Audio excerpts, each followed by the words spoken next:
Welcome to Airstream Wheeler. Please like, subscribe, and leave a comment. Our 2015 Tundra needed a brake controller installed before we could begin towing. Shauna does most of the towing, and she also sits really close to the dash, so there really isn't space for an aftermarket brake controller. I've already removed the dash piece. I used a plastic pry bar to pop this off. It's attached with just these 4 buttons. I went switch by switch to remove each switch from here and then put it back on the correct wires. And what you'll find back here is the brake controller plugged into the back of this in a dummy slot. And the new bezel is exactly the same except with a slot for the brake controller, which we have here. And it's going to use these pins to line up on a spot in the dash. And then the bezel's going to cover it like so.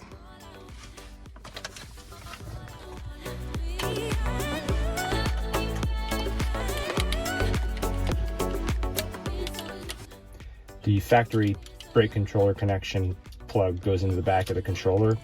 I felt a good solid click as it went into place. Just going to adjust a couple wires as I slide this back in.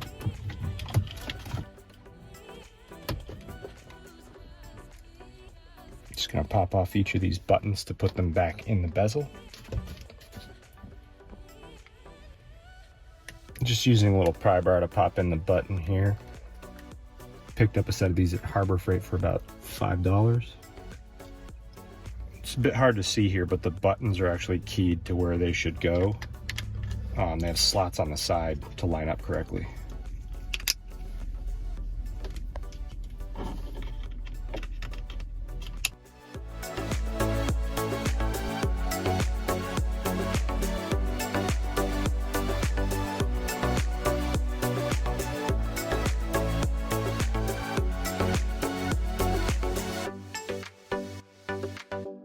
There's actually a ledge on the bottom of this that has to catch under the piece below it. All right, so